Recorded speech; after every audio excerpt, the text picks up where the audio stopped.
আসসালামু আলাইকুম। একটা মানুষ ভিউ ব্যবসা করার জন্য কতটা অসভ্য হইতে পারে, আবার সে যদি শিক্ষিত মানুষ হয় তাহলে আসলে কাকে দোষ দিব?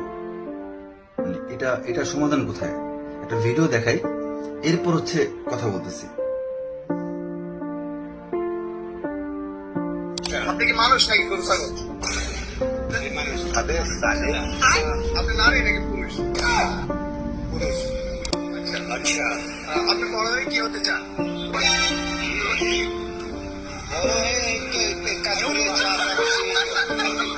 আপনার বড় হয়ে আর কিছু করে আর কি করবো বাবা? আচ্ছা, আপনার কি ছেলে মেয়ে আছে? ছেলে মেয়ে আছে। আপনি বিয়ে করছেন? বিয়ে না করলে ছেলে না কোথা থেকে?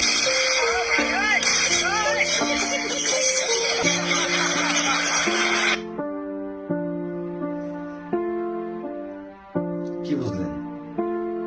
কি ভাবছেন?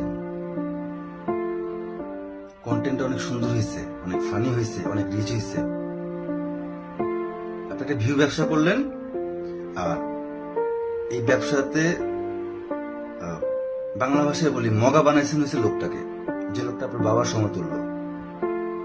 সে আপনার মতো শিক্ষিত না, আপনার মতো এত কালচার বোঝে না, সোসাইটি বোঝে না, কিন্তু সে মানুষ। আপনি আপনার ভিউ ব্যবসার জন্য, আমি আমি আমি জানি আপনি মজা করে এই কন্টেন্টটা করছেন। আপনি তাকে কোশ্চেন করতেছেন যে আপনি আপনার সন্তান আছে, জানার পর আপনি তারা বলতেছেন যে আপনি বিয়ে করছেন। সবাই হয়তো ফান হিসেবে দেখবে, কিন্তু এতে করে আপনি